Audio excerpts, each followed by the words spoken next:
Pues yo voy a plantear un dilema que es el dilema de la vida, o sea, el dilema Madre universal. mía, qué fuerte empezamos, pero no es nada trágico. Venga. Pero que es un dilema por el que todos pasamos. O sea, ¿qué estamos haciendo como sociedades y como países para evitar que esos dilemas se planteen y que esas situaciones se vivan así?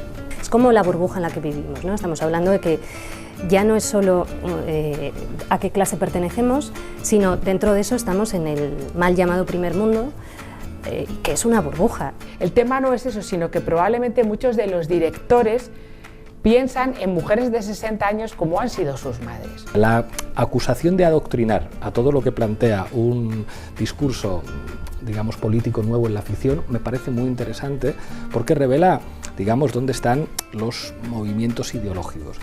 El pasado nos deja cosas buenísimas, pero también en el pasado había menos derechos, ¿no? Había dinámicas que estaban normalizadas. A mí me parece que en estas cosas del amor lo que no hay que hacer es dar el cante. Eso lo veo con los niños, aprender a tolerar la frustración. O sea, es como, no siempre se puede ver un capítulo más de Bluey.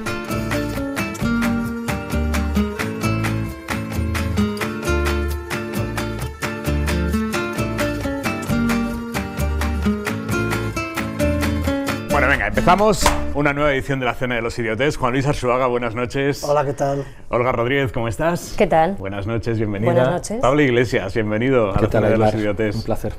Y Ángeles Caballero, muy buenas noches. Encantada de estar aquí. ¿Sabéis cómo funciona la Cena de los Idiotes? Se junta a 4 amigos, algunos os conocéis, otros no, y os he pedido a cada uno que penséis un dilema que puede ser del tipo que queráis, un dilema político, un dilema cultural, un dilema el que os dé la gana. La única condición es que mientras lo planteáis nos hagáis entrar en la historia, pero sin que detectemos qué opináis vosotros, ¿vale? O sea, vosotros vais a ser los últimos en tomar posición respecto a vuestro propio dilema para no condicionar lo que podemos pensar y lo que podemos conversar los demás. Y entonces, a la hora de plantear el dilema, conseguid, o intentadlo, que entremos mucho en la historia, pero sin que sepamos por dónde vais. ¿Qué opináis? ¿Si A o si B? Pues venga, vamos allá. Juan Luis, ¿empiezas tú? Bueno, como tú quieras. Venga. Bueno, yo voy a plantear un dilema que es el dilema de la vida, o sea, el dilema Madre universal. mía, qué fuerte empezamos, Pero no es nada trágico. Venga. Pero que es un dilema por el que todos pasamos. Pasamos cada vez más, pero no era así antes, y me explico.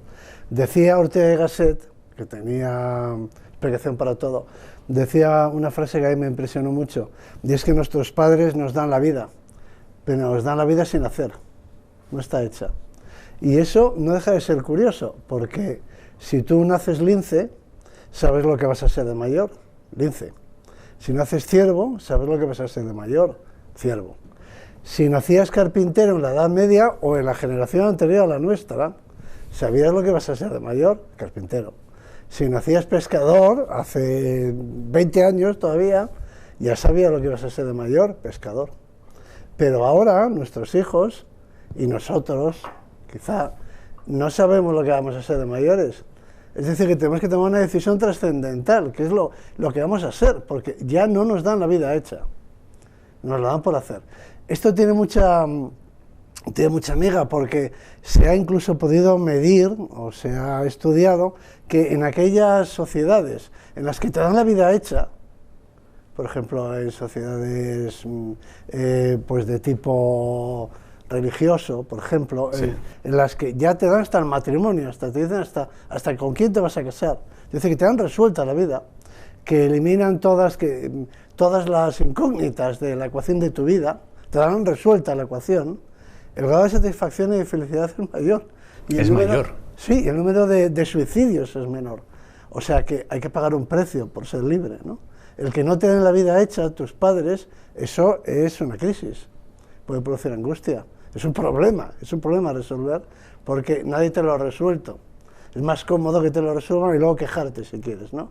Pero hay sociedades, han existido siempre, todavía quedan, diríamos, pero ha sido así hasta ahora, en las que tu vida estaba programada desde que nacías.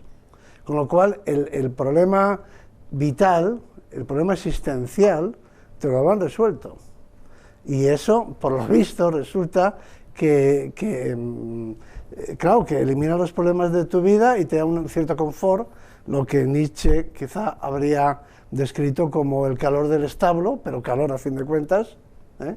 Y entonces el que te resuelvan la vida puede ser una opción, ¿no? Vamos a decirlo así. Pero yo, partiendo de lo filosófico, voy a algo más práctico. Porque como soy profesor universitario, lo veo todos los días, ¿no? Voy a una cosa más sencilla. Y como he tenido hijos, pues también lo he vivido, claro. Y es la de, para simplificar el debate, carrera, no hablo de carrera universitaria, que también podría serlo, hablo de carrera profesional, o de modo de vida, o de, no sé, o de estilo de vida que vas a llevar, vocacional o práctica, así de simple. Me gusta el ballet, ¿dedico mi vida al ballet o hago algo más práctico? Porque esa es la eterna, es la pregunta que nos plantean nuestros hijos, ¿no? ¿Qué hago, no? Hay padres que les aconsejan, dicen, no hagas eso, que te vas a morir de hambre, por ejemplo. Bueno, es que según lo estaba planteando, me estaba acordando, o sea, voy a aprovechar aquí a meter una referencia un poco gafotas, cuando estabas hablando de las sociedades religiosas, me estaba acordando de cuando, en la serie La Mesías, que hay una parte en la que luego hicieron una explicación en una serie de entrevistas los Javis en los que querían plantear precisamente eso, quién era más feliz, los que se quedaban dentro o el personaje de Amaya Romero, que era la que salía fuera e iba a experimentar la libertad, ¿no? Hasta qué punto quién iba a ser más feliz de las dos, ¿no? Que al final igual en una sociedad cerrada, efectivamente... No es lo de Matrix, ¿no? Claro, personaje de Matrix que dice, es que no, quiero seguir en Matrix. Estás en tu zona de confort y ya sabes que vas a seguir los pasos del fanatismo de tus padres, pero ya sabes un poco lo que te espera, ¿no? Y la que sale fuera, que sale con esas ansias de libertad, pero luego gestionar las expectativas puede convertirte en una persona infeliz. Después de esto, tengo que decir que yo en cuanto a lo de vocacional y práctico, creo que hay un componente que muchas veces hablamos en esta escena, que tiene que ver también con lo que yo quiero para mis hijos, está implícitamente relacionado con mi nivel económico y la comodidad que yo tengo, porque yo cuando nací, ya lo he contado alguna vez, pero como es la primera vez que ceno con vosotros tres, pues os lo cuento. Yo tengo una hermana que es 14 años mayor que yo, entonces en esos 14 años de diferencia, el momento en el que nació mi hermana en 1962, la situación en mi familia era de mucha precariedad y 14 años después la cosa había cambiado fundamentalmente. Entonces, mis padres... Había pasta por todas partes. Bueno, tampoco hay que pasarse, pero un poquito sí había panoja. Pero el caso es que, claro, o sea, mis padres es como...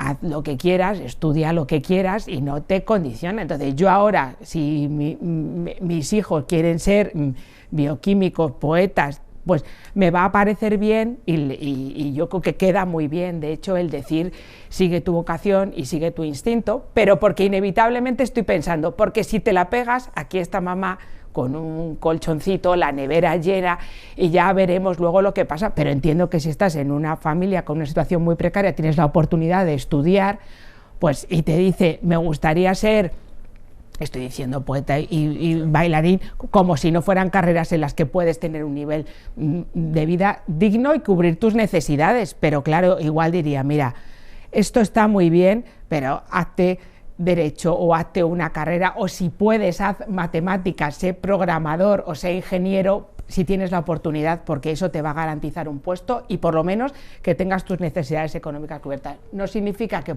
sean más o menos infelices, pero creo que ese punto de partida, en mi caso, yo lo veo así. Olga. Pues mira, me estaba acordando de un cuentecito de Borges que me gusta mucho, que habla de dos reyes. Un rey británico que invita a un rey árabe a su país, le agasaja, cenas, comidas, conversaciones largas, y en un momento dado le invita a dar un paseo. Empiezan a pasear conversando y de repente el rey árabe se da cuenta de que se ha quedado solo y oye a lo lejos la carcajada del rey británico y se da cuenta de que está dentro de un laberinto hecho con grandes arbustos, el típico laberinto inglés, ¿no? Intenta buscar la salida, pasan las horas, se hace de noche y hasta el día siguiente no encuentra la salida, lo pasa mal. Pero la termina encontrando. La termina encontrando. Vale. Y es la broma del rey británico. Transcurre un tiempo, el rey árabe vuelve a su país y decide invitar al rey británico a su país. Le agasaja con comidas y cenas, conversan, lo pasan muy bien y en un momento dado se van a dar un paseo por ahí y en mitad de la conversación el rey británico se da cuenta de que se ha quedado solo y que está en mitad del desierto e intenta encontrar la salida. Transcurren las horas, transcurre un día, transcurren 2 días, 3 días y el rey británico termina muriendo de hambre y de sed. ¿Cuál es la conclusión? No hay mayor laberinto que aquel que no tiene limitaciones. Dicho lo cual, y reconociendo que soy una gran amante de la libertad, bueno, yo lo que procuro hacer con mi hija es guiarla. Creo que necesita alguna pared que otra, porque si no, no sabemos hacia dónde ir, pero dentro de eso, por supuesto, respetaré su vocación, porque además creo que para ser seres humanos plenos tenemos que saber expresarnos, y expresarse es fundamental. Te puedes expresar a través del periodismo, a través de la investigación, de la ciencia, de la política, del arte, pero expresarse es algo que creo que es lo que nos hace libres. Entonces, si ella encuentra una profesión a través de la cual considere que se va a poder expresar y sentir esa libertad, bienvenida sea. Pero mientras, en la educación, hasta que llegue a esa decisión, yo procuraré que no esté en mitad de un desierto sin ninguna limitación. Es decir, procuraré darle guías, consejos, que ella entienda por dónde va la vida y las cosas, teniendo en cuenta también que el mundo cambia muy rápido. Totalmente. Que profesiones que existen ahora, dentro de 10 años, 15 o 20, no van a existir, ¿no? Pablo, ¿cómo lo ves? O sea, yo les diría a mis hijos que hasta el hecho de verse frente a un dilema es un privilegio. O sea, la mayor parte de los niños o los que nacen con un código postal determinado ni siquiera van a tener la opción de estudiar historia del arte o derecho, no van a llegar a la universidad. El hecho de verte frente a ese dilema en sí ya es una suerte enorme. A mí me pasó, yo hubiera querido estudiar como primera opción políticas o historia o filosofía y estudié derecho pensando, bueno, pues hago una oposición como mi padre o ejerzo la abogacía como mi madre, y ya después de acabar derecho, digamos que me vi como para tomar el otro camino y estudiar lo que me gustaba.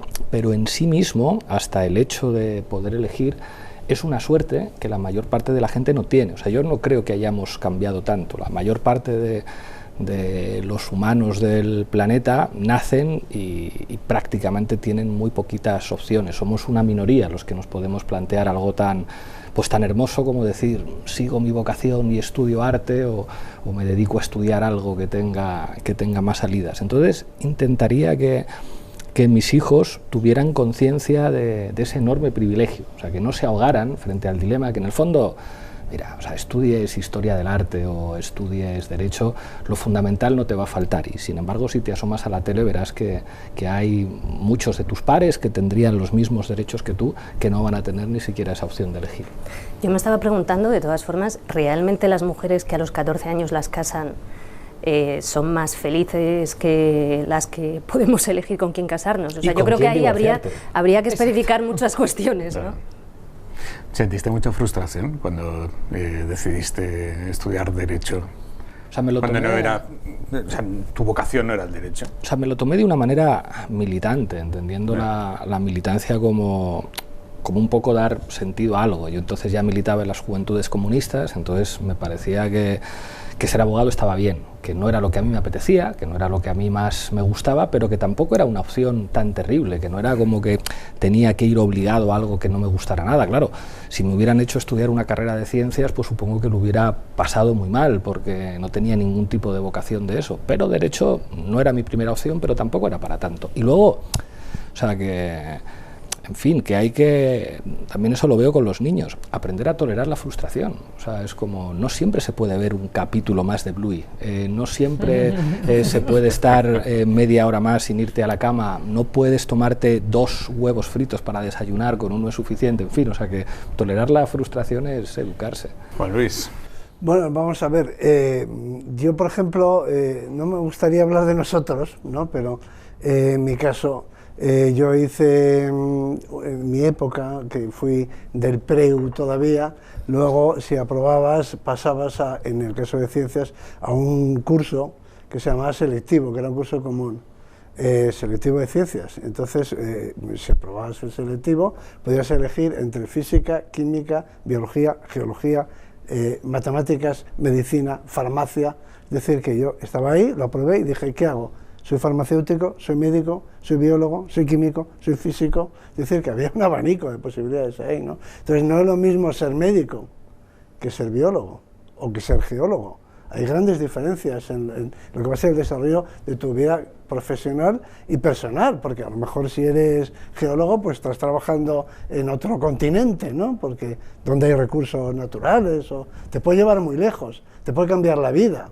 Si eres biólogo, pues que hay compañeros míos que estudiaban tiburones y cosas así, y que han terminado en las Seychelles o en Australia, en cualquier lado, ¿no? La vida del científico se parece un poco a la vida del músico, que vas por todo el mundo, cambiando de centro de investigación. O sea que era una decisión importante, ¿no? Entonces, ante esa decisión, pues uno se tiene que plantear si lo que a ti te gusta es lo que va a constituir tu vida, va a vertebrar tu vida, o simplemente es una afición.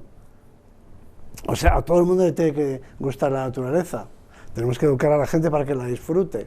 Es una fuente de placer, sin duda, pero dedicarse profesionalmente a la biología a lo mejor no es imprescindible, ¿no? A todo el mundo le tiene que gustar el arte, faltaría más, y la música, y el ballet, pero eso es una cosa que nos gusta a todos, y de hecho hay que educar en la sensibilidad para que la gente tenga el mayor número de placeres, y a la gente le gusta la comida, pero de ahí a ser cocinero hay un salto, hay un paso, ¿no? Entonces la decisión es, a mí me gusta la cocina y me gusta cocinar, hasta el punto de dedicar mi vida a ser cocinero o simplemente hacer la paella los domingos.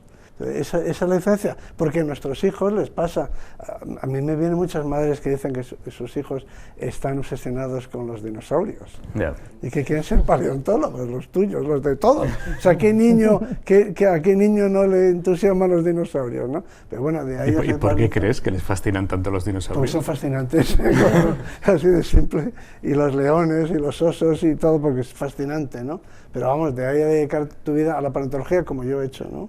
Bien, entonces, claro, lo que tienes que decidir es si quieres dedicarte a eso profesionalmente o no. Sí. En realidad es un falso dilema, por eso lo he planteado. ¿Por qué?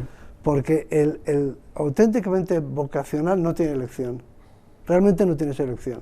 Si tu pasión es, yo suelo decirlo así un poco dramáticamente, exageradamente, ¿no? Si tu pasión es el ballet, la alternativa al ballet es la ventana, para tirarte. O sea, quiero decir, el auténticamente vocacional no tiene elección, no puede elegir. O sea, si tu pasión es la pintura, pues que no puedes hacer otra cosa. Fracasarás en todo, porque tu mente está en eso. Eso no garantiza que vayas a ser Pollock. Eso no garantiza que vayas a ser un genio. No estoy diciendo que el vocacional tenga garantizado que vaya a ser pues la Pavlova o Nureyev. No hay garantía de éxito. Lo que hay garantía es de satisfacción. Sí, pero de la satisfacción no siempre comes y mucho menos come toda tu familia. Quiero decir, hay un momento en tu vida en que empiezas a tener condicionantes, que sobre todo personas a tu cargo. ¿Qué es no tener elección? Se siente. Yo creo que la vocación es para el que no tiene elección. Te lo explico. Puede que no llegues a ser Nureyev, pero puedes dar clase en un colegio de ballet. Puedes dar clase en una academia de ballet. O sea, lo que no te garantiza la vocación científica es el premio Nobel. Yeah.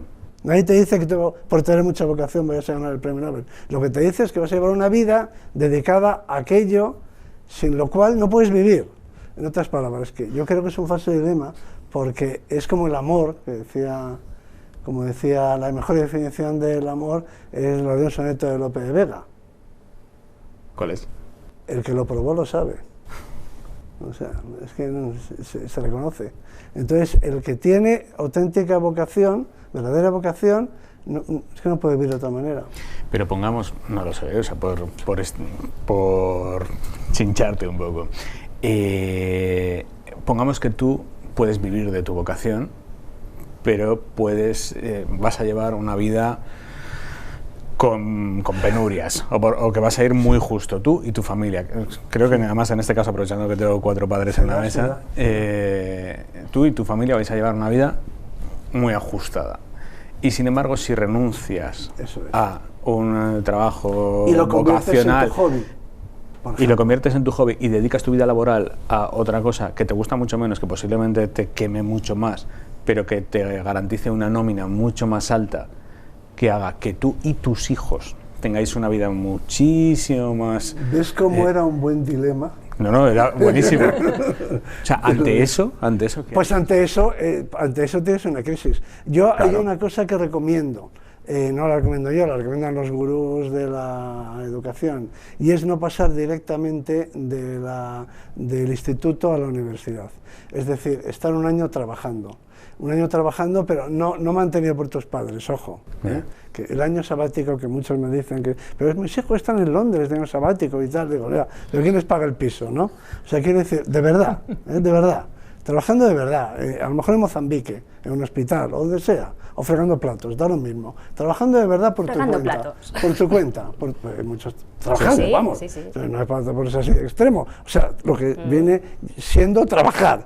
Entonces, después de un año de trabajar entre el instituto y la universidad, yo creo que se ven las cosas más claras.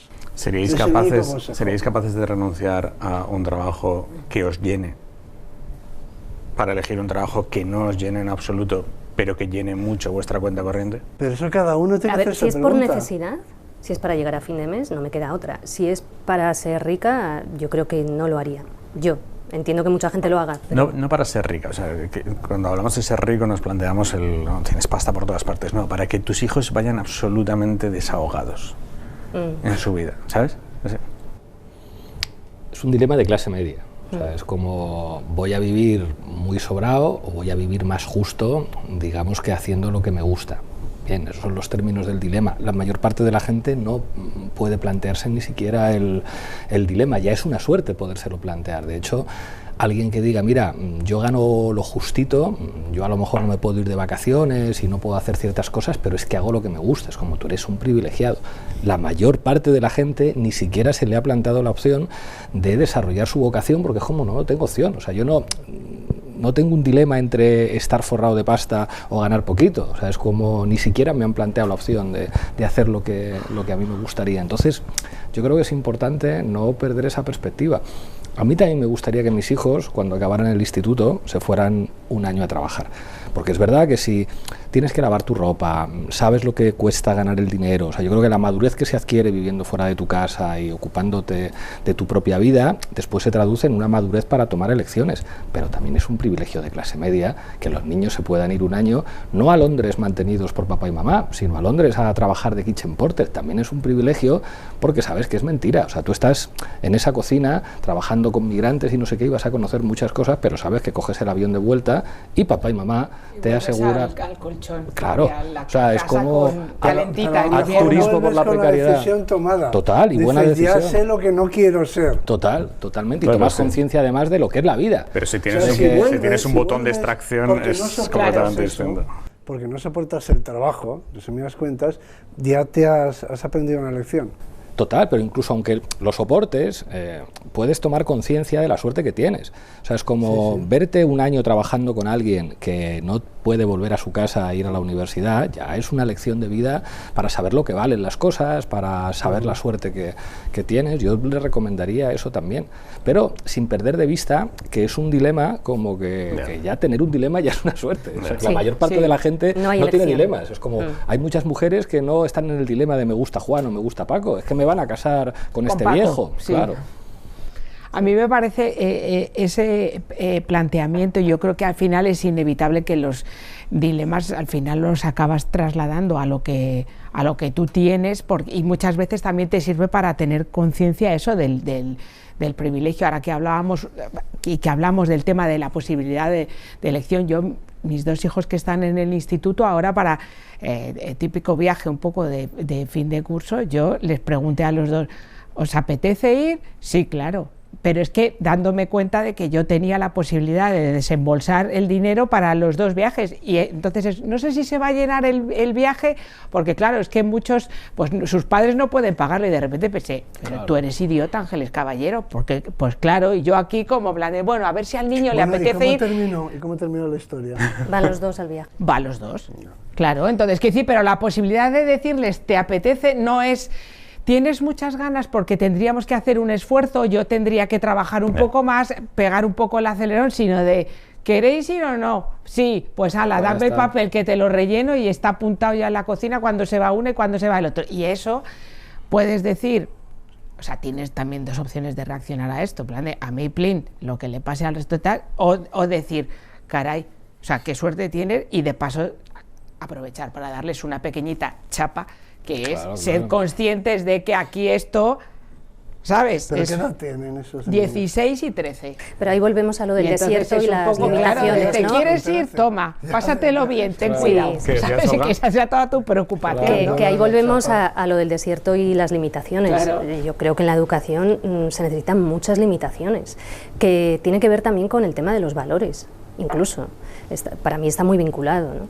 Entonces, bueno, estás en un desierto, no puede ser todo que sí, no puede ser todo qué es lo que te apetece en cada momento, ¿no? Pero limitaciones artificiales, y esto os pregunto, como padres, o sea, incluso aunque tú puedas darle X, limitarle. Por supuestísimo, es que si no muchísimo estás criando a estás Tirano. generando Un tirano, claro. a tiranos y a tontos, probablemente serán bastante tontos, ¿no? Es como la burbuja en la que vivimos, ¿no? Estamos hablando de que ya no es solo a qué clase pertenecemos, sino dentro de eso estamos en el mal llamado primer mundo, que es una burbuja, donde muchas veces todo es teoría, que no está en contacto con las consecuencias, con los cuerpos, con la experiencia, ¿no? Entonces es fácil teorizar desde acá, ¿no? Cómodamente.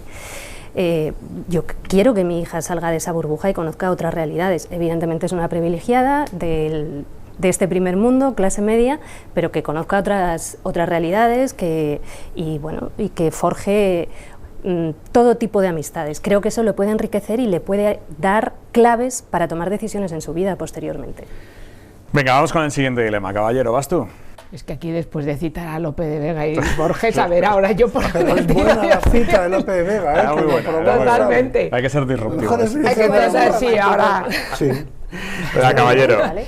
Pues Vamos a ver, allá. yo mi dilema tiene que ver con una carta a la directora del País que se publicó hace unos días, que dimos por cierta y luego se supo que era un relato que se había mandado por error y que era ficción, pero me pareció muy interesante porque en ese relato, ahora os recuerdo por si no os acordáis, en ese relato había dos protagonistas y de repente como una, en este caso actriz secundaria, que es donde yo quisiera que nos pusiéramos todos en el lugar para plantear el dilema. Creo que la carta estaba firmada por un señor, en la cual... Vamos a leerla, ¿no? Ay, yo no la tengo aquí como Pero la preparada. buscamos. Tú Yo sí, creo que porque sí. haces magia siempre, Mira, tú. Víctor, ¿la tenemos por ahí? Un segundo. Víctor es mago. O sea, es como Víctor, que aparezca no sé qué. Pues Víctor, aparece. Víctor, unas bravas. Ya las pone. Mira, a ver, el primer amor. ¿Cuánto me echaba de menos? Y yo sin tener ni idea. Ni siquiera sabía que se acordaba de mí. Por eso me sorprendió tanto que su nieta me llamara para el funeral. Había pedido que lo enterraran con una foto mía y con la música de Perdóname, del dúo dinámico. Un amor tan antiguo, el primero. Me gustaría creer que hay otra vida. Carmen Alonso. Bueno, Esta carta, la historia de esta carta es buenísima. cuéntala. Porque, Aparte con esa voz que lo has leído, yo menos mal que no me has hecho leerla a mí, porque claro... Carmen es una señora que escribe cartas a la directora al País y luego, aparte, participa en el concurso de relatos de La Ventana con Francino. Y esta era para el concurso de relatos y lo mandó al País. Y claro, tú te recibes esta carta a la directora y lo primero que haces es publicarla, obviamente, pero esto en sí es un relato que ella había ideado para el concurso de relatos de La Ventana con Francino. No, muchísimas gracias por ponerle voz a mi dilema, nunca me había pasado. No, entonces, en este caso, no quiero que os pongáis en el caso de, si vosotros querríais, cuando moráis, que os entierren con la foto de vuestro primer amor, o en el caso de la persona que diga, caray, resulta que se ha muerto no sé quién y ha pedido una foto mía, sino en el papel de la nieta. Quería que os plantearais y poneros en el papel de la nieta. Va a fallecer tu abuela y tienen las peticiones, tú te enteras de que las peticiones es que le pongan una foto de Paco, o de, es que no tú has puesto Paco, pues ya se va a quedar con Paco el ejemplo, la foto con Paco.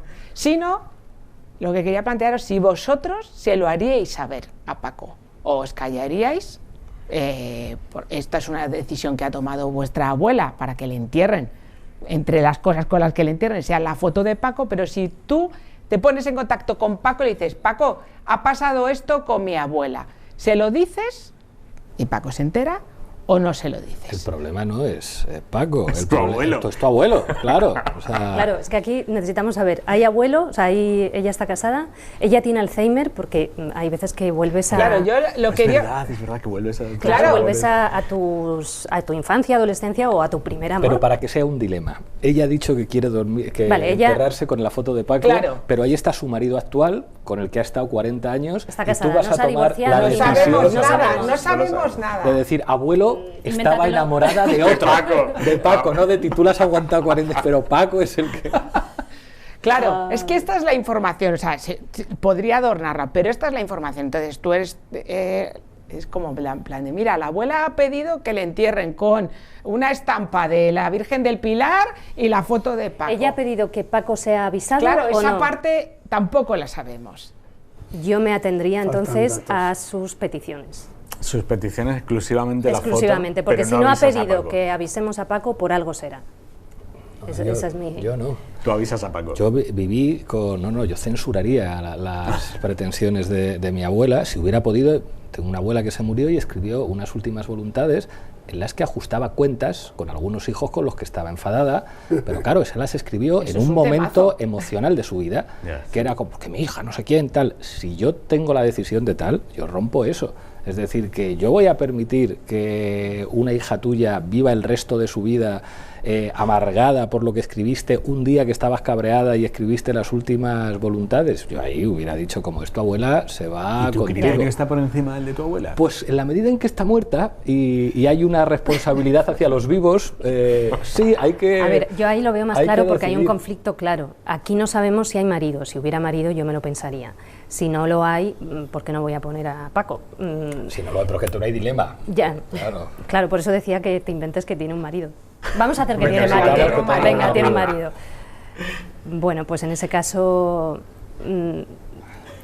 sería un conflicto innecesario, ¿no? O sea, generaría un sufrimiento al marido probablemente que no... ¿Para qué? Además hay una cosa que es como... A ver. Abuela, has tenido no sé cuántos años Para llamar a Paco. para llamar a Paco. No me metas a mí ahora el marrón de destrozar esta familia en un momento en el que tú ya no puedes y me encargas a mí, ¿no? Todo este show de Love Actually. No, amiga, ¿no? Love Actually, ¿cómo se nota la referencia que nos une? Qué pena. Aquí Juan Luis poniendo referencias tal Y yo con nosotros Love nos Actually. bajamos a la clase media de la referencia. Arzuaga, ¿qué A harías? mí me parece que en estas cosas del amor lo que no hay que hacer es dar el cante. Es decir, que si quiere que se lo Perfil meta con bajo. disimulo y tal. Pero aquí montar un Total. número con la foto Con Paco. de no sé cuántos, o sea, un poco de discreción en general. Para empezar, la señora, yo, las voluntades de los muertos, incluyéndome a mí cuando me toque, me parece irrelevante, porque nada que estar muerto que más da, ¿no? Lo que quiero que me entierren, vale, sí, de acuerdo, pues ya te enteraremos. Donde Y luego- podamos. y luego no ponemos la foto y no pasa nada, no le importa, al muerto le va a dar igual, ¿no? O sea que por eso, y en todo caso no crear conflictos, no hacer daño, o no... En fin, hay que ser, yo soy parte de la discreción, estas cosas, que si te pide el cuerpo poner la foto, pues así en un momento de disimulo. Además es muy fácil, en el caso de los entierros, metes ahí la foto y te quedas tan tranquilo. ¿Pero en qué O sea, entierros yo has no soy estado tú? partidario... No, él se refiere a que lo metes dentro del en la féretro, cajita y chiquitita, tal. nadie Sí, la pero ve, que no ¿no? soy, no soy partidario de montar el espectáculo, Total. porque los temas amorosos hay que llevarlos con pudor, vamos Total. a decirlo de esta manera, ¿no? Total. Sí, a ver, Pero de todas Chai. formas, como reflexión, cómo nos gustan, cómo nos encantan las historias estas de amor no resueltas. ¿eh? Porque Bueno, claro, la un montón. realidad, La la literatura. realidad no es romántica. Porque la convivencia pues es lo que es lo común, ¿no? Y esto es lo extraordinario, el amor extraordinario. El típico final de los cuentos y se casaron y los cuentos se terminan en la boda, si te fijas. Las historias de amor terminan en la boda. Luego nos cuentan que nadie nos cuenta qué pasó después. Está claro que si la abuela hubiese estado con Paco toda su vida... Exactamente. Terminaría hasta el gorro de Paco Eso igual que mismo. terminó del abuelo. Lo que vamos. pide es que queme la foto de Paco cuando se muera. Toda historia romántica tiene que terminar en el momento de la boda. Claro. Bueno, caballero, ¿y tu respuesta? A ver, pues yo si fuera la nieta, por supuesto la foto de Paco, pero yo no aviso a Paco, pero no por mi abuelo, también por Paco. porque Paco es un señor que igual tiene 80 años, tiene ahora su vida feliz o infeliz y le llega, a mí me daría un sofocón si yo soy Paco y me entero, pero esta mujer que ha estado toda la vida pensando en mí, o sea, en mí yo pienso en... Sí, ¿tú crees? Yo creo que de repente a esa altura a ver, de yo tu soy vida muy te bizcochona, o sea, una... hubiera pensado, ay, le gusté a no sé quién, etc. Pero por otro lado, yo porque... un poco por ese pudor, no solo por mí, o sea, fíjate, no tanto a lo mejor por mi abuelo, igual soy una malísima persona que no pienso tanto en mi abuelo, sino en un señor que yo no sé quién es y veo ahí una foto que está el hombre todo mono y que va a meter en el féretro. O sea, yo no le avisaría, diría, pues mira, este hombre, pues que le vaya bien. Venga, Olga, tu dilema. A ver, esto es una historia real, cambió algunas cosas, pero transcurre en Gaza, en el tiempo actual. Es la historia de una familia, padre y madre, Samira y Tarek. Viven en el norte de la Franja de Gaza. Cuando comienza la ofensiva, empiezan a plantearse qué hacer. Hay bombardeos diarios, el ejército israelí desde el aire lanza octavillas que ordenan que la población vaya desplazándose hacia el sur de la Franja. Ellos son hijos de refugiados palestinos del 48 y temen irse y no poder volver nunca más a su hogar. Entonces, en un principio deciden quedarse en su casa con sus hijos, tienen 3 hijos de 11, 9 y 8 años. Tarek es médico y trabaja en un hospital cercano. Transcurren los días y las semanas, hay bombardeos que afectan a edificios del barrio, empiezan a perder familiares, amigos, vecinos, la cosa se va complicando. Y en un momento dado se plantean que tienen que huir, que esto es insostenible y tienen que intentar llegar al sur a través de la vía principal. Tarek dice que no puede abandonar a sus pacientes, que no lo puede hacer. Es un dilema que están teniendo muchos médicos y médicas y el personal sanitario. Samira lo entiende, entonces deciden que Tarek se queda en el hospital. Es un hospital que ya ha sido asediado en una ocasión. Han muerto algunos doctores, 3 de ellos de Médicos Sin Fronteras. Uno de ellos, antes de morir, escribió en una pizarra: hemos hecho lo que hemos podido, recordadnos. Esto es real. Esa foto de esa pizarra ha girado mucho por redes sociales y en medios de comunicación, ¿no? Es una decisión dura. Se despiden sabiendo que a lo mejor nunca más ve a su mujer y a sus hijos. Se encaminan hacia el sur. Se quedan primero en la zona centro, en casa de unos amigos, donde van a esperar la llegada de otros familiares, 2 hermanas de Samira, que no llegan, no saben si les ha pasado algo, sí, desde otro lugar, no saben si les ha pasado algo, ¿no? Transcurren los días, no llegan, a todo esto empieza a escasear la comida. Tienen que beber agua no potable, los niños tienen diarreas, a todos les duele el estómago, siguen los bombardeos y los ataques, el edificio de al lado se derrumba entero, explota en pedazos, los niños ven un montón de cadáveres, las hermanas siguen sin llegar. Entonces, bueno, ya con los amigos deciden que también tienen que irse de ahí y seguir más hacia el sur, donde se va apelotonando toda la gente y están siendo arrinconados, ¿no? Hay casi 2 millones de desplazados forzados en esa zona del sur. Bueno, ya llegan al sur, se tienen que instalar, cogen 4 palos, un plástico y se instalan ahí con un montón de personas refugiadas más. Una mañana Samira se va con el hijo mayor de 11 años a un reparto de ayuda que han oído que van a llegar camiones en Rafah. Cuando están allí el ejército israelí dispara, hay como una marabunta, momentos de pánico, y en esa huida ella pierde a su hijo. Vuelven y bueno, ella está pues evidentemente con un desasosiego tremendo, confiando en que si el niño está bien va a saber volver, porque él tiene buena orientación. Es el mayor. Es el mayor, 11 años. Los niños de Gaza con 11 años son como adultos ya, o sea que transcurren 24 horas y Ahmed, el niño mayor, no ha vuelto. Entonces ella empieza a plantearse que tienen que intentar salir de Gaza. Lo que ocurre es que Israel no deja entrar a la prensa internacional y tampoco deja salir a nadie. Los únicos palestinos que han podido salir son los que tienen doble nacionalidad. Ellos no tienen doble nacionalidad, con lo cual no pueden salir, están atrapados. Es un conflicto muy diferente a todos los demás, ¿no? O sea, realmente no hay salida.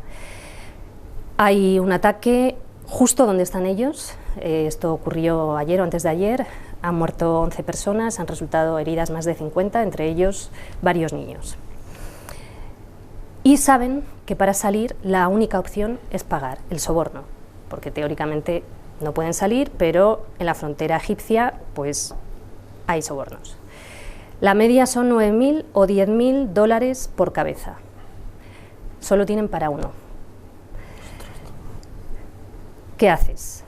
A todo esto Ahmed todavía no ha vuelto, si es que está vivo. ¿Qué haces? Te separas de uno de tus hijos, al otro lado de la frontera no tienes a nadie, tienes en Jordania una prima que te está diciendo que bueno, ella podría ir, apenas conoces a la prima. Tampoco sabes muy bien si tú dejas al niño solo salir, quién lo recoge al otro lado, entiendes que alguna organización humanitaria internacional. Y a todo esto, ¿a quién eliges? ¿A quién de los tres eliges en caso de que decidas? O sea, hay dos dilemas. ¿Os separáis de uno de los niños? ¿Os quedáis todos juntos? Y si os separáis, ¿a quién eliges?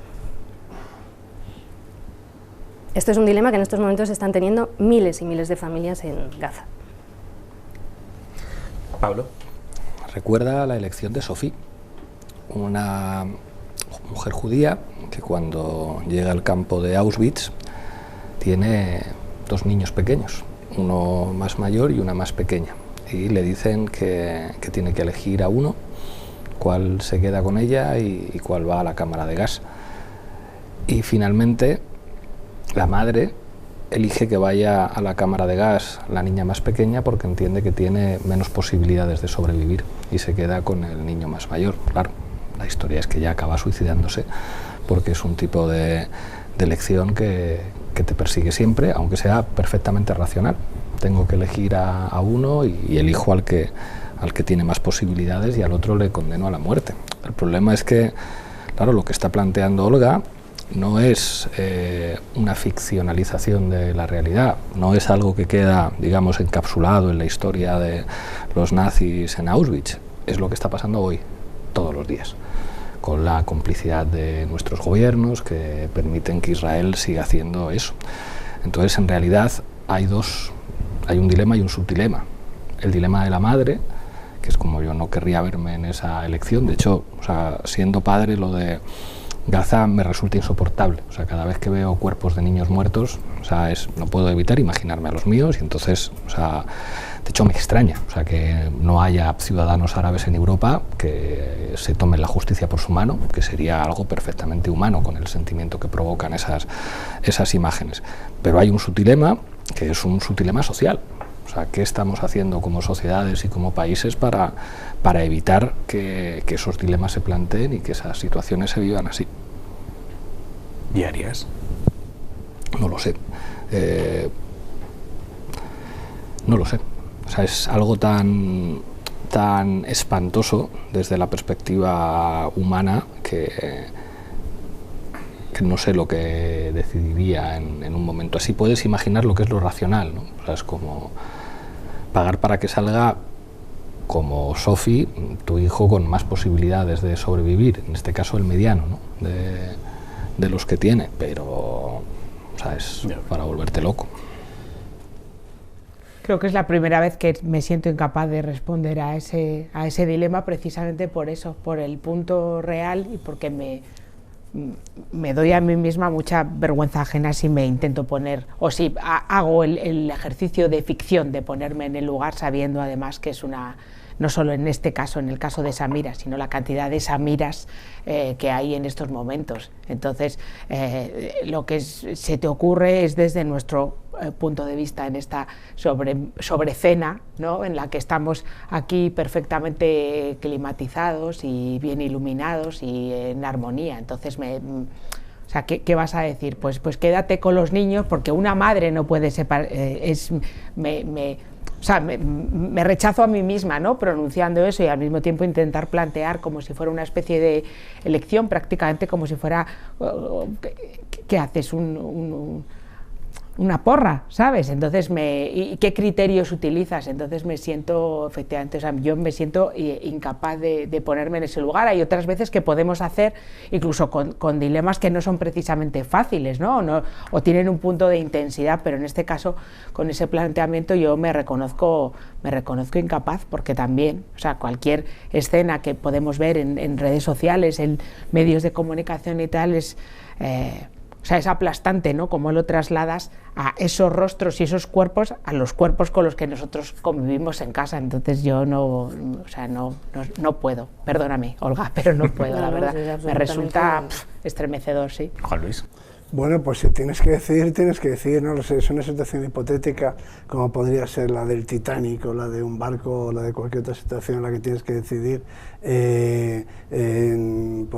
qué vida decides salvar. Pues me imagino que haces si no te queda más remedio, pues lo tendrás que hacer, claro, tienes que evaluar y tomar una decisión. Quiero decir, es una situación inescapable que no puedes evadirte. O sea, que si tienes esa decisión y otras que se toman en la vida, ¿no? Esta es más extrema porque es una cuestión de vida o muerte, pero lo que no puedes hacer es directamente no decidir, ¿no? Si hay la posibilidad de que alguien se salve, a otra escala esas decisiones se han tomado, no a escala de vida o muerte, pero por ejemplo en las familias en las que solo uno podía estudiar, cosas por el estilo. Nos pasamos a veces la vida decidiendo quién va a ser el que va a recibir algo que no alcanza para todos, ¿no? En ese caso concreto, pues me imagino que puesto en esa situación, yo, cualquiera de nosotros, pues tomaría una decisión, porque es peor no tomar ninguna decisión. Serías capaz de tomar una decisión racional. ¿Quién tiene más porcentaje de posibilidad de sobrevivir? Es que no sé si esa es la variable que utilizaría, porque tendría que ver cuáles son los datos y en fin, no sé muy bien qué significa, no sé si hay que salvar al que tiene más posibilidades de sobrevivir fuera o al que tiene menos de sobrevivir dentro. O sea que, pero si estamos planteando una situación en la que te dicen que tienes que elegir, pues tienes que elegir. Porque no elegir es que no se salve nadie. Digamos que muchas veces las tripas toman buenas. Hay veces que las tripas nos engañan, pero muchas veces las tripas saben mucho, porque es un pensamiento subconsciente, inconsciente, ¿no?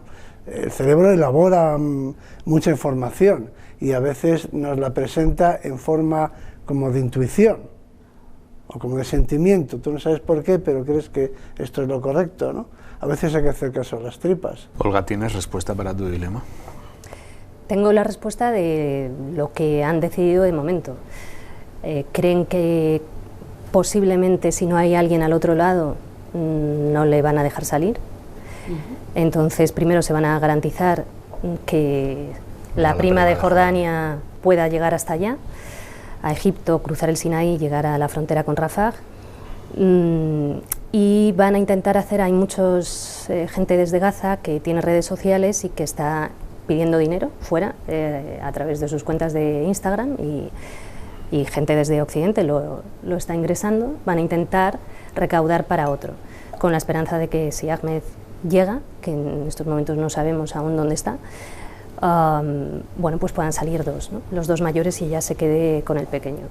Pero bueno, no hay solución buena, es lo que habéis dicho, no hay ninguna solución buena, son decisiones. Hay gente yo tengo compañeras periodistas que están allí dentro y que han terminado decidiendo sacar a sus hijos. Son palestinas, viven allí en Gaza y han tenido que despedirse de ellos, ¿no? Y eso es como, a mí me decían, es como si me hubieran arrancado el corazón. Recordaba lo que les pasaba hace años me contaba gente que se dedica a rescatar a personas migrantes en alta mar cuando las pateras quedan a la deriva, que al principio, pues las primeras veces, claro, tú priorizas el rescate de los menores, de los niños y las niñas. Y me decía uno de los rescatadores, te encuentras luego a la orilla del mar, en la playa, a 22 niños huérfanos, totalmente huérfanos. Y entonces fue en ese momento cuando decidieron cambiar el mecanismo de rescate, ¿no? O sea, intentar más o menos averiguar en esa locura, en mitad del naufragio, más o menos por lo que ves, un adulto que veas que tiene cierto vínculo emocional con el niño o niña y que por lo tanto deduces que es un familiar para Sí, como una cierta Claro. reagrupación, pero en un momento... En un momento claro, de segundos o minutos. Claro, ¿no? claro, o sea, eso exige una racionalidad, ¿no?, bestial, y no sé si es instinto o qué es, ¿no?, al final, para intentar como casar esas piezas, ¿no?, intentar hacer como pequeñas unidades familiares, ¿no? Y eso por así decirlo. está protocolizado eso. Esto es el relato de una persona que hace este tipo de rescates a veces. Pero bueno, ¿tú qué harías? No lo sé, partiendo de lo que ha dicho Ángeles, que me siento hasta ridículo intentando, ¿no?, ponerme en el papel. Y desde un punto de vista de aplicación de mi razón actual, creo que no dejaría a mi hijo salir porque... Es que yo qué sé, tío, que no lo sé. O sea, te estoy diciendo, creo que podría protegerlo más estando yo con él, pero es que si me están cayendo encima las bombas de las israelíes no puedo protegerle una mierda, ¿no? No lo sé, no lo sé. Me parece la decisión más horrorosa de tu vida. ¿Nos contarás cómo terminó? Os contaré. Venga, Pablo, levanta esto. Sí, lo voy a levantar un poco. Es un dilema a propósito de si entrar o no en un debate que se genera en las redes sociales. Y es algo que me planteé la semana pasada. Todo viene a partir de un corte de la SER que vi en Twitter, de unas declaraciones que fueron muy criticadas de Bollero, criticando a Judy Foster. Entonces hay, digamos, como un primer elemento, él dice, estaba muy avejentada. Entonces le responden, es como, te has visto la cara, Bollero, a decir que esta mujer, tal, no sé qué. Hay un debate que es muy interesante sobre el tema de la edad de las actrices en el cine. Esta cuarta temporada de True Detective es muy interesante porque la protagonista es una mujer de más de 60 años, tiene sexo en la historia, algo antes inimaginable en mujeres de cierta edad. Antes follaban los señores de 60 con chicas de 20 en el cine, pero que una señora de 60 apareciera echándose un polvo no ocurría. Pero hay otra crítica de Bollero que ha sido menos atendida, que a mí me ha parecido muy interesante, pero tenía la duda de, ¿hay que entrar a este debate o no? Porque Bollero se da cuenta de que la cuarta temporada tiene muchos elementos políticos, muchos elementos que ha puesto directa o indirectamente el feminismo encima de la mesa. No solamente es que sean dos mujeres, las protagonistas, una de ellas tiene 60 años, pero él dice, ¿y por qué fuerzan que la hija de esta mujer, además de ser indígena, sea lesbiana? ¿Por qué fuerzan en esta serie que la compañera de Judy Foster, el personaje de Evangeline Navarro, sea indígena, dice India, dice Bollero, afrodescendiente y que además sea queer? Porque digamos que tiene como una sexualidad no heteronormativa. Y luego en la serie aparecen muchos elementos, incluso voy a hacer un poquito de spoilers, pero hay un momento, digamos, de violencia política feminista, que es lo que, de autodefensa, que es lo que está detrás de toda la historia. El dilema es, ¿hay que entrar a eso o no? Que es una manera como de plantearse si hay que entrar a los debates que desde planteamientos reaccionarios se ponen encima de la mesa muchas veces en las redes sociales, de hecho son los temas que dominan muchas veces las redes sociales, o no hay que entrar a ese tipo de debates. Yo creo que las dos opciones son defendibles. Alguien que diga, bueno, ya está, o sea, como no voy a entrar a esto, ya bastante se ha llevado Bollero como para entrar en esta pelea, que además es dar más visibilidad a ese tipo de cuestiones y que la gente ya vea condicionada True Detective y no vean, digamos, la serie, la cuarta temporada con otra actitud, o por el contrario es como, no, hay que entrar a todos esos debates, que yo creo que es un dilema que se plantea muchas veces. Es decir, si la mejor manera como de defender una serie de posiciones es ignorar ciertos debates o por el contrario entrar al fango con las botas puestas. Interesante. ¿Puedo empezar yo hoy? Empieza, por supuesto. Me parece interesantísimo y mi criterio está muy condicionado por la intención del emisor, por la intención, en este caso, de Bollero, ¿no? O sea, Bollero intentaba hacer una crítica destructiva, ¿Cómo es él? Un boyero. a lo mejor. No, o sea, yo no voy por ahí, ¿eh? O sea, si Bollero estuviera intentando hacer una crítica destructiva, lanzando por encima de todo una posición reaccionaria y tal, ahí yo creo que sí que habría que entrar a muerte. Bollero estaba siendo Bollero, un señor de su época, con su visión del mundo. Yo ahí no veo tan claro que haya que entrar de una manera combativa cuando su intención no era el combate. No lo sé, lo veo así. No sé si compartís o no. ¿Olga? A ver, a mí me parece que de fondo hay un tema muy interesante que hay que abordar y que es necesario abordar, ¿no? Yo creo que hay que abordarlo desde una posición con pedagogía, no con combate, porque eso provoca un efecto boomerang. Por eso el tema de los nombres, yo alguna vez he hecho en redes que cuando ocurre algo así, pongo algo sin decir el nombre y a buen entendedor pocas palabras. Y en el fondo creo que a lo mejor eso puede tener más eficacia porque primero le dejo un margen para que él mismo reflexione y más allá de eso para que otros también puedan pensar sin que entiendan que es un lanzamiento destructivo contra ellos, que eso siempre suele colocar al otro a la defensiva, ¿no? Pero a mí me parece que un debate de estas características es necesario, ¿no? Bueno, para que vayamos entendiendo cuál es el nuevo mundo. Esta serie se desarrolla en Alaska, por lo tanto, claro que hay gente indígena, no india, sino indígena. Hay personas que son lesbianas, hay gente que es afroamericana, en un país como Estados Unidos además más, y hay una variedad de personas y de seres humanos que no tiene que ofender absolutamente a nadie, que forma parte de la realidad, y por otro lado, en una serie tú pones a quien te dé la gana. Y hay que entender que puede haber mujeres de 60 años, que por cierto, Jodie Foster, que siempre ha sido una tía súper atractiva, lo sigue siendo y mucho, con muchísima personalidad además, ¿no? Y bueno, poco a poco ir construyendo una cultura a través de la cual todo el mundo pueda entender que algunas cosas son ofensivas y algunos comentarios son contraproducentes para la convivencia, para el bien común y para el respeto que nos tenemos que tener todos y todas, ¿no? Caballero. Me encanta este dilema porque, bueno, yo creo que soy una de las personas más cobardes de Twitter, o sea, quiero decir, me da como mucha...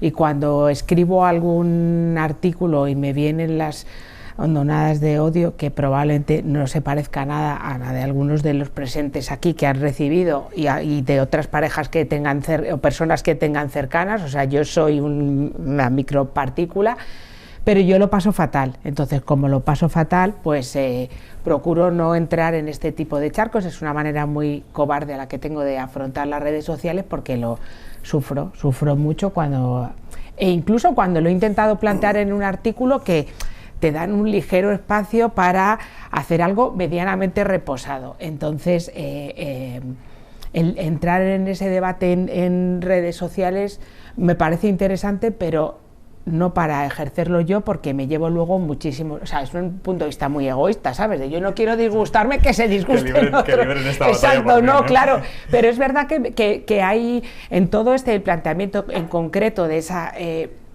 crítica de Bollero y del tema de luego lo que hay detrás, más allá de ese edadismo hacia Jodie Foster. Yo me acuerdo que mi amiga Maru Valdivielso, que es actriz, que me dijo una vez que cuando se habla de... Hay mujeres a las que llegada a una determinada edad no nos dan papeles. Ya me planteó un paisaje que me pareció muy interesante, que es el problema es que si no salen, o si el caso de que Jodie Foster sea una mujer que tiene sexo, que tiene una vida y que es algo que tenemos todas las mujeres. Maru está cerca de esos 60 años, dijo, el problema está en que... Claro, pero el tema no es eso, sino que probablemente muchos de los directores piensan en mujeres de 60 años como han sido sus madres. O sea, mi madre con 60 no se parece nada a mi hermana, que tiene ahora más de 60. Entonces, ese tipo de cosas, y quizá por eso ese posible encaje es lo que chirríe en algunas cabezas de cómo que una mujer con 60 años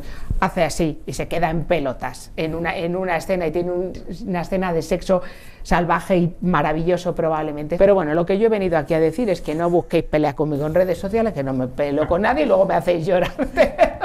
Pero bueno, pero es verdad que eso me pasa, y cuando otros lo hacen sufro mucho por ellos. Cuando veo gente, que todos tenemos personas queridas que vemos que entran en muchísimos fregados de mayor o menor calado, yo digo, ay Dios mío, esta persona con lo que yo la quiero. Bueno. Juan Luis, ¿tú qué harías? Bueno, no sé cómo hemos llegado a las redes sociales. Es que a mí no me ha quedado claro de entrada si estamos hablando de la serie o de lo que dice Bollero sobre la serie, que son dos debates distintos, partiendo de la base de que yo ni he visto la serie ni he escuchado a Bollero sobre la serie, ¿no? Pero que habría que distinguir, ¿no? Una cosa es lo que dice en la serie y si está bien o está mal, y otra cosa es lo que dice este señor, que por cierto, antes has dicho, esto me ha dolido, dices que de su época, dices Bollero, de su época. No, la época de Bollero es esta, como la mía. O sea, todos vivimos en la misma época, no nos engañemos. O sea, que nadie vive en el pasado, todos vivimos en el año. Bueno, algunos viven en el pasado 2000, un poco, ¿no? Bueno, no sé, hay gente que tiene ideas, bueno, hay gente que tiene ideas no, sí. En cualquier, buenas, malas, regulares, ¿no? Pero todos vivimos en el mundo actual, interaccionamos y actuamos y polemizamos todo en el mundo que hay ahora. Pero al margen de esa cuestión, pues en fin, no puedo opinar. Yo lo que he entendido... Lo que sí que me gustaría decir aquí, al menos, es que las cosas que se quieren decir a través del arte, por ejemplo, o de la literatura, o del ensayo, o de la docencia, también, tienen que hacerse de una manera, primero hermosa y en segundo lugar eficaz. O sea, no hay nada peor en el cine o en el teatro que el personaje que se vuelve a cámara y te echa una homilía, porque eso ni es eficaz ni está bien, o sea que ni es bonito, ¿no? Entonces, el mensaje que tú quieras transmitirlo tienes que hacerlo de una manera sutil. Iglesias. A mí la serie me entusiasmó, o sea, de hecho había ¿Esta cuarta temporada también? Sí, o sea, me gustó mucho la primera, la segunda y la tercera algo menos, y esta cuarta me entusiasma porque además introduce elementos como de realismo mágico, o sea, de lo fantástico. Yo creo que le va de cine y en Alaska además. La voy a ver. Yo creo que mola. Y aporta una cosa que a mí me parece muy interesante, y es cómo, digamos, la traducción en la ficción de los discursos feministas molesta y genera debates. O sea, en realidad todo esto que ha ocurrido es porque la serie plantea una serie de figuras y de realidades que normalmente no han estado en el cine. Eso puede provocar también que alguien diga, esto es un panfleto. No, claro, y que haya dos policías blancos de mediana edad no es un panfleto adoctrinante. O sea, es como, ahí habría, digamos, como un debate. O sea, la acusación de adoctrinar a todo lo que plantea un discurso, digamos, político nuevo en la ficción me parece muy interesante porque revela, digamos, dónde están los movimientos ideológicos. ¿Cómo resolví el dilema? De la manera más cobarde. O sea, lo bueno de tener un medio de comunicación es que puede ser un cobarde. Entonces escribí a nuestro crítico de cine, a Iván Reguera, y le dije, a por Bollero. Sucia rata. O sea, no lo haces tú. A ver, pero ha habido muchísima gente, esto ha generado un debate en redes a interesante. Eso me interesa, eso a decirlo. Oye, No, que yo vi a muchas compañeras de profesión, por ejemplo, poner cosas de una manera amable y respetuosa, ¿no? E invitar a una reflexión colectiva. Yo lo que decía al principio, que me parece fuera de lugar y además poco efectivo el hecho de entrar a muerte. Decir todo Bollero, que es un polla vieja o no sé qué, no sé cuánto, tal. No, pero abrir el debate, sitio. Porque es verdad que la pregunta, lo que decía Pablo, o sea, la pregunta de... ¿y si fuera un tío? O sea, si el personaje de Jodie Foster fuera un tío, ¿provocaría esa reacción? ¿No? Esta pregunta chirriaría, es que no tuviera sexo salvaje. Porque es que podemos, que estuviera, ¿sabes? Todo podemos empezar en su sofá. Podemos empezar a enumerar películas y series en las que ese personaje es un hombre, ¿no? Y entonces no, bueno, pues probablemente no provoca esa reacción. Bueno, es un debate muy de nuestro tiempo. De nuestro tiempo. De nuestro tiempo. Bueno, señores, queda un último dilema que es el que planteo yo, ¿vale? Venga. Poneos que habláis con vuestra hermana un jueves. Hermana, habláis por teléfono y tal, y os dice, no, tal, este fin de semana me quedo yo con los críos porque mi marido se va, tiene una convención de la empresa, no sé qué, en Castellón. Y tú ese fin de semana pasas por la 1 y ves el coche de tu cuñado en la puerta de un prostíbulo. Tú vas, a los días, hablas con tu cuñado y le dices, oye, ¿qué está pasando? Y él te dice, no, te equivocaste. Yo no estaba en ese prostíbulo, mi coche no estaba en ese prostíbulo. Y tú viste ese coche. Pero él te dice, te equivocaste. ¿Se lo dices a tu hermana? ¿Sí o no? Jolín, de verdad. Pues vamos a ver. Antes Sí, yo que alguien empiece, que alguien he hecho una defensa del pensamiento irracional, ¿no? Que a veces no hay que pensar tanto las cosas. Y hay que guiarse dejarse llevar por los impulsos. Dicho esto y aplicando ese principio, yo creo que se lo casco. A tu hermana, ¿eh?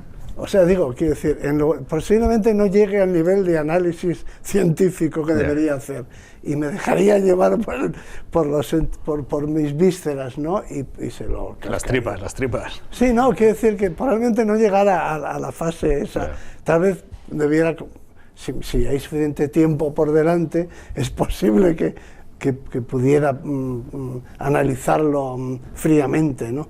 Pero en un primer momento, pues es una información que debes saber. De todas formas, lo que has dicho de que el cuñado te dice que te has equivocado, sí, me recuerda a una película, creo que es de Woody Allen, que yo utilizo mucho, cuando Woody Allen le dice a alguien, pero vas a creer vas a creer antes a tus ojos, a tus propios ojos, que lo que yo te digo. Que eso es genial, ¿no? Caballero, ¿qué harías? Yo creo que se lo diría. Claro. A pesar de que tu cuñado te jura y te perjura que te has equivocado, ¿no? Si yo veo el coche, te digo que eso Sus va a propios misa. ojos. Eso va a Además, misa. tu cuñado es yankee, tendría matrícula estadounidense. Exacto. Pondría Florida y le decía, ahí el A1, me basta decir que haces con el coche. Pero sí, yo creo que se lo diría. Dicho lo cual, se lo diría por el hecho de... voy a abrir un melonar ahora conmigo misma, ¿eh? Venga. Por el hecho de que es mi hermana. Porque tengo personas en un entorno no muy próximo, pero personas tal, que sé que sus parejas, maridos... hacen esto, no diría que con excesiva frecuencia, pero tal, y yo me he callado, pero como una rata que no puede externalizar como Pablo estas cosas de ocúpate de cultura. Esto me interesa. No, ¿puedo hacer un matiz, introducir un matiz? Sí, claro. Yo no he dicho que haya que decírselo. Digo que esta es una de esas situaciones en las que hay que hacer lo que te pide el cuerpo. Sí, sí, A sí. mí yo creo Si que pide mi un cuerpo cuerpo, Sí, te no, pide- la pregunta no es qué habría que hacer, la pregunta es qué harías tú. Claro, Pues lo que le pide al cuerpo esa situación, es que claro, no tendría que estar. Pero ya es algo decir que creo que no es una cuestión de análisis objetivo, científico, que tú puedas racionalizar y encontrar leyendo a Aristóteles una solución al enigma. Al final, ¿qué vas a hacer? Pues lo que te pide el cuerpo. Si el cuerpo te pide callarte, pues por te eso callas. yo creo que mi cuerpo me pediría por Eso es lo que yo creo que me pediría. Pero Olga, no ¿qué harías? Yo creo que como periodista iría al prostíbulo e intentaría averiguar si realmente... Bueno, venga. Sí, venga, vamos Creía a que hacer iba a un poco decir, de... como periodista habría hecho una foto al coche Con para un confirmar, cabrón. pero ya va más No, allá. hay que... A ver, a lo mejor no encontraba aparcamiento y he aparcado allí. No sé. Sí, porque al lado estaba el museo. ¿Para qué voy a liarla Bueno, tanto? pero ¿Sabes? entonces- La familia, Te puedes o sea, aparcar es en un lío. Ikea. Un momento, pero O sea, basta ¿no? con que le digas, tal día vi el coche de tu marido enfrente. Y averígualo tú. y que Eso es lo que iba a decir, averigüe que la segunda ella. opción, dependiendo de la relación con mi hermana, que eso también es fundamental, También. hay relaciones que son muy cercanas, otras más lejanas, si tuviera una relación de mucha confianza y de amistad, se lo diría a ella y que ella averiguara. Pablo. O sea, si se tratara como una infidelidad, yo no diría nada, pero claro, estamos hablando de ir a un prostíbulo. A mí es que se Claro. me parece el hecho Aquí es diferencial. donde se introduce un elemento nuevo. Entonces, en la medida en que tu cuñado te está diciendo es mentira, le diría, tío, pues quítame este peso de encima, ponte en mi lugar y por favor cuéntaselo tú a tu hermana, a tu mujer. Cuéntale tú a mi hermana que ha habido un error, mira, que es que me ha dicho tu hermano que vio mi coche y tal, y te quiero decir aquí delante de él que es que no, que mi coche no estaba ahí. Es una manera de darle la oportunidad de que se defienda ante una cosa y que ya argumente y que la otra diga, pues claro que sí, pero sí, estamos muy bien, ¿cómo va a estar en un no sé qué? O ya sabía yo que algo raro había. Pero es que el elemento de que sea un prostíbulo creo que introduce algo que opera diferente a... He visto a mi cuñado con otra mujer, es diferente.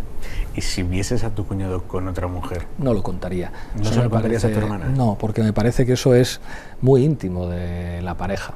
O sea, yo creo que las parejas tienen derecho a que si se engañan entre ellos no haya ningún agente exterior que entre a hacer de policía o de vigilante de nadie. Yo no querría que nadie viniera a contarme, oye, he visto a tu pareja con no sé quién. Es como, oye, tío, ¿a ti qué te importa? Esto no es asunto tuyo.